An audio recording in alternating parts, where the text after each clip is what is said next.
Hello, here we are again.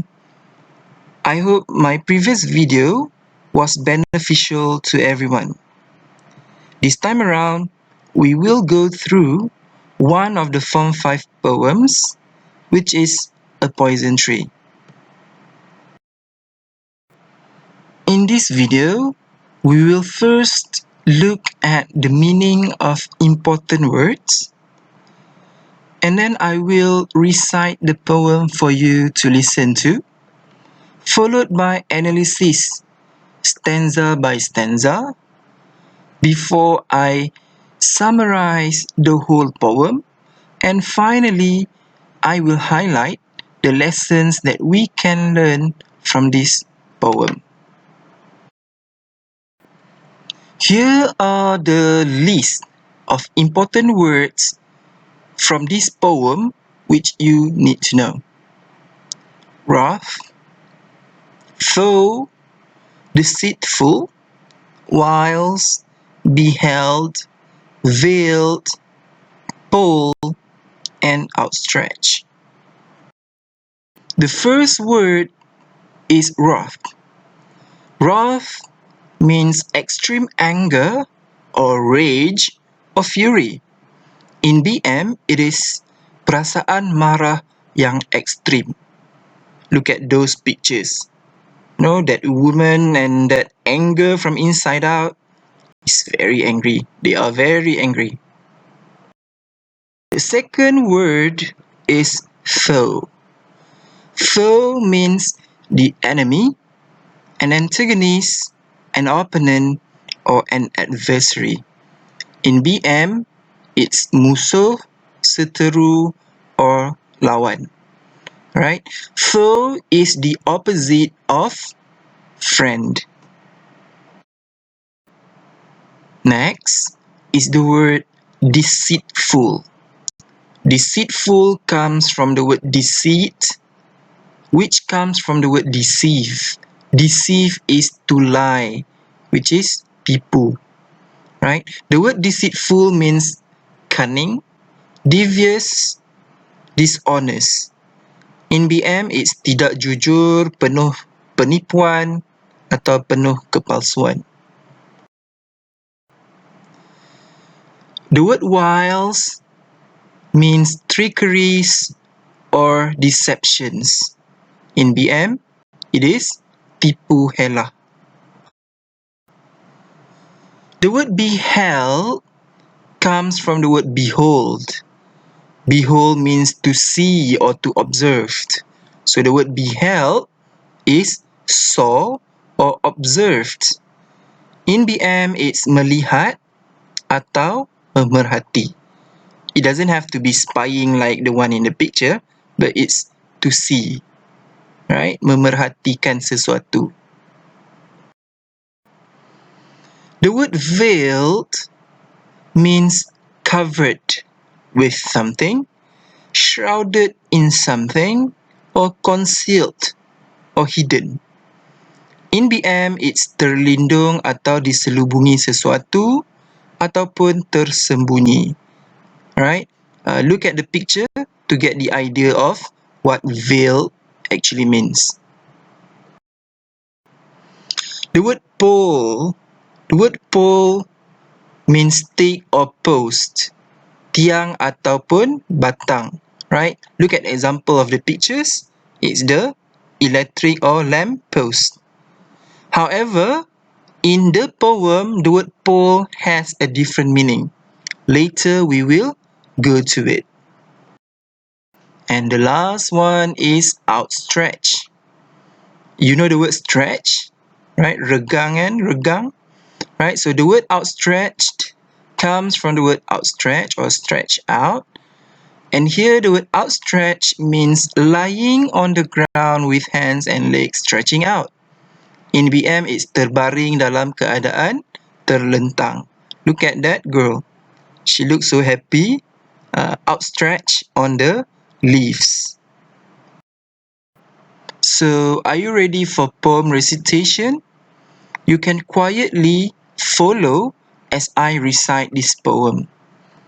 A Poison Tree by William Blake. I was angry with my friend. I told my wrath did end. I was angry with my foe. I told it not, my wrath did grow. And I watered it in fears, night and morning, with my tears. And I sunned it with smiles, and with soft, deceitful wiles. And it grew both day and night, till it bore an apple bright. And my foe beheld it shine, and he knew that it was mine. And into my garden stole when the night had veiled the pole. In the morning glad I see my foe outstretched beneath the tree. Now, let's analyze the first stanza. The first stanza shows that the persona was angry at two different people, two different individuals. The first one is to his friend, and the second one is to his foe or his enemy. So let's look one by one. The first person the persona was angry at is his friend. Well, sometimes you joke around, you kid around, you tease your friends. Sometimes you hurt their feelings. Or sometimes they hurt your feelings. It's normal, right? And you might get angry about it. So, the persona was angry with his friend. We do not know what the friend have done, but the persona was angry at his friend. So what happened after that?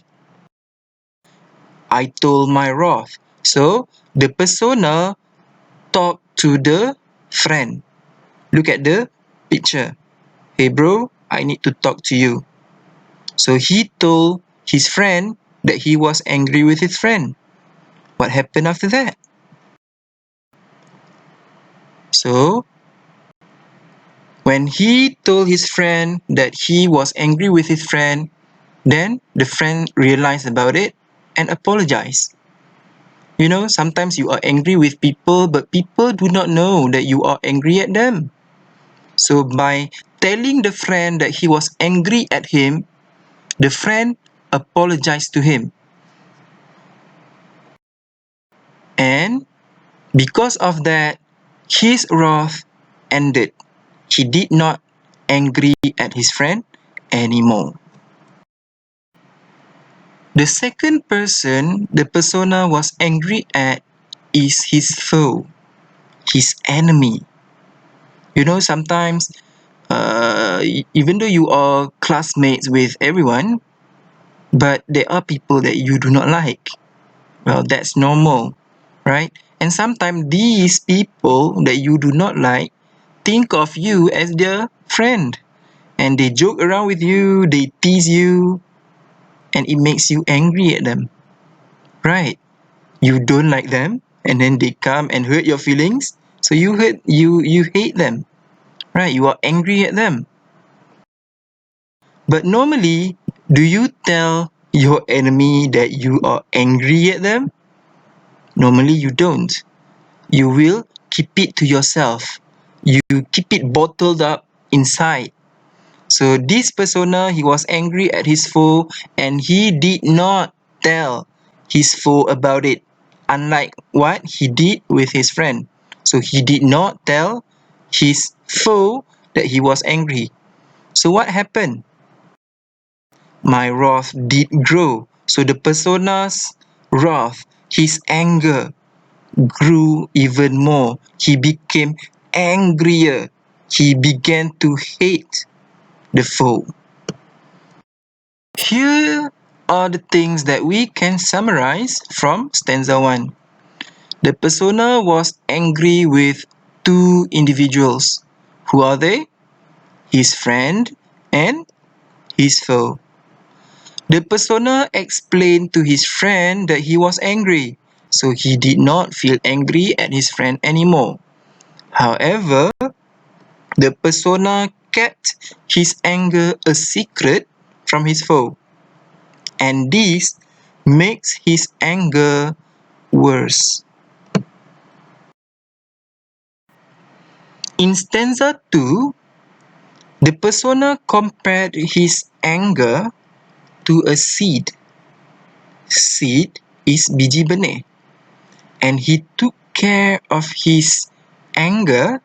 He kept it within himself, he kept it a secret within himself, and it finally turned into a tree, a poison tree. But how did he do it? So how can a seed grow into a tree? First, you must water it, and you must also expose it to the sun. So, in stanza 2, the persona used metaphor. Alright, so he watered it.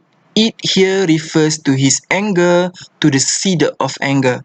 So he watered it and then he sunned it. With what? The water that he used to water the seeds of anger is his tears. Right? And he did it in fears. When you fear people, what do? You keep it a secret. You do it quietly. So this persona was angry at his foe quietly, in secret. He did not tell anyone. He kept it to himself. He cried. When you are angry at certain people that you cannot, you cannot talk back, you cannot talk back to them, sometimes you just cry alone. And that's what the persona did. And the persona compared the sun with smiles. But not just any smiles, it's the smile with soft, deceitful wiles. Here it means the persona pretend to smile, right? When the foe comes to talk to him, he smiles. But deep inside, he was angry, right? So he was angry. Remember earlier, he kept it a secret. So to make the foe believes him, he used soft, deceitful wiles. In BM, we can say it's madah berhela. Kata-kata manis to trick people, right? To make them fall into your trap. So what we can summarize from stanza 2 is the persona's anger towards his foe turned into a vengeance. Alright? So he did not just get angry, he wanted revenge. He wants to do something bad to his foe. He secretly plotted a vengeance towards his foe. How he did it? He suffered quietly, so he did not show that he was angry. Why? Because he wants to pretend to be okay in front of his foe. When you do not show that you are angry at people, people will believe that you are his friend. And while your enemy believes that you are his friend, you can secretly and quietly plan something bad to do to them. But of course, you should not do that. Remember the seed the persona planted in stanza 2? So in stanza 3, the first two it here, the pronouns here, and it grew both day and night till it bore an apple bright. So these two it here refers to this seed, right? The anger. And it grew into into a tree, right? How it grew into a tree? Because the persona took care of the tree both day and night, meaning the persona took care of the tree every day, all the time. So what happened when you look after a tree? It finally bore fruits. It finally bear fruits. And in this case, the poison tree bears a poison apple, right? And it looks so bright and shiny. So in stanza 3, the first two "its" refer to the seed or anger, and the next two "its" in line 3 and line 4 refers to the apple. So what happened when the persona had the apple? Remember, the apple is bright and shiny. The foe beheld it. So the foe observed, the foe looked at the apple, right? He was jealous, right? What happened when someone is jealous at somebody else? They want it. They want it for themselves. So this foe wanted that apple, even though he knew that the apple belongs to the persona. What we can summarize for stanza 3 is the persona's plan for vengeance grew as he had planned. It was successful because in stanza 3 it says that it finally bore an apple bright, right? In English, we use the term bear fruit to show that something shows success. So here, the poison tree bore an apple. Apple is a fruit. So it means here that the vengeance, the plan for vengeance is successful. And the foe began to feel jealous with the person's apple, which is actually a trap that the persona had already set up. And this foe, he was jealous and he wanted the apple. However, the foe did not know that he was actually deceived and has already fell into the persona's trap. In stanza 4, there is an important phrase, which is the night had veiled the pole. Earlier, we learned the word veiled means covered or hide, right? Or to conceal. So, the night had concealed, the night had hidden, the night had covered the pole. What is the pole? What is it that looks like a post, look like a stick? Yes, the poison tree. So, when the night had veiled the pole, meaning you cannot see the pole because night is dark. The darkness of the night had covered the pole, meaning it was so dark. That is when the foe did something. What did he do? Into my garden stole. That is what the foe did. Did he steal the garden? Dia curi garden tu ke? No, he cannot steal the garden. So, he stole into my garden stole actually means that he stealthily, he quietly entered the garden. Why would he do that? Remember earlier, he was jealous of the poison apple because it was so bright and shine. Yes, he stealthily entered the garden to steal the apple. So, what happened to the foe after he stole into the garden? Obviously, if you stole an apple, what would you do? You would eat the apple, isn't it?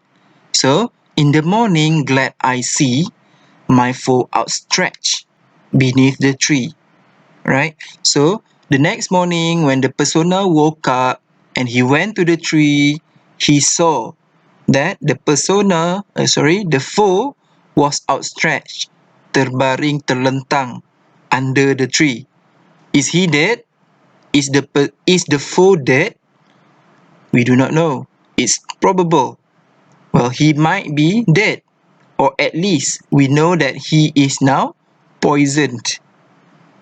So, it serves him right. Curi dah lagi kan? So, that's why you should not be jealous and try to take what is not yours.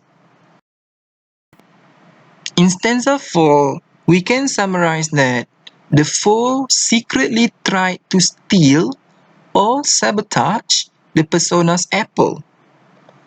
However, the foe did not know that he fell right into the persona's trap, and in the end, he suffered from it. In the poem, in stanza 4, we were shown that the foe outstretched beneath the tree. He was poisoned and he was probably dead. And the persona felt satisfied. He was glad. He was happy to see the end of his foe. Right? The foe deserves it. This whole poem is actually one big metaphor. Of course, the persona did not plant any trees, but the poison tree is a metaphor, right? It's a metaphor for a plan of revenge. And the apple, the poison apple, is a symbol, a metaphor for a successful trap, which the foe ended up stealing it, eating it, and dead, poisoned. Right. So, what we can summarize for this whole poem is the first one. This poem is about anger, how we manage our anger. In this poem, we were shown that the persona was angry at two different people, and he managed his anger differently. To his friend, he forgave, and finally he forgot, and he was happy and lives peacefully. However, with his foe, it's not the same. He kept it a secret, he kept it bottled up inside, and as a result, he became angrier, and he finally planned a vengeance. So this poem highlights what happens if we do not control our anger, right? The persona did not control his anger. In fact, he planned to take revenge on the foe. And at the end, what happened? Right? At the end, the foe died. So it raises a question about what is right and what is wrong. So if we are angry at people, is it right to take vengeance on them? Of course it's not right. But some people would justify that the foe has done so many bad things to the persona. In fact, that is not enough. He tried to steal the apple. So he deserved it. Padan muka dia mati. Right? But of course, we must always be positive and take positive stance. What are the lessons that we can learn from this poem? Well, actually, there are a lot of lessons that we can learn. But here are some of the lessons. The first one is we should forgive everyone who has wronged us, even though they are our enemies. Okay, so we should not take revenge. Even though we are angry at people, we should forgive them. It's not just for their sake, but also for our own peace of mind. The next one is anger is poisonous and it destroys both us and our enemies. As we look at the poem, the foe, towards the end, he was outstretched under the tree, right? He was dead, maybe dead or at least poisoned. And even though the persona was smiling, he was happy, but inside he has killed the good person he was, right? So it was a lose-lose battle if you are angry, if you keep your anger with you. And the last one is we must learn to manage our anger, because anger destroys both the enemy and the one who is angry. So we must always learn to manage our anger. How do we manage our anger? There are many ways of doing it. For example, if you are angry, you can control your breathing. Breathe in, breathe out, or you can do activities that makes you calm. For example, maybe singing, sleep, and for Muslims you can recite the Quran or pray, and for non-Muslims maybe you can, meditate so that you can achieve peace of mind, right? So these are the lessons that you can learn from this poem. That's all for this video. I hope you have learned something from this video, and if I have more time, if I have the opportunity, I will come up with new videos for the other poems, inshallah, if God's willing. Right? So thank you for watching.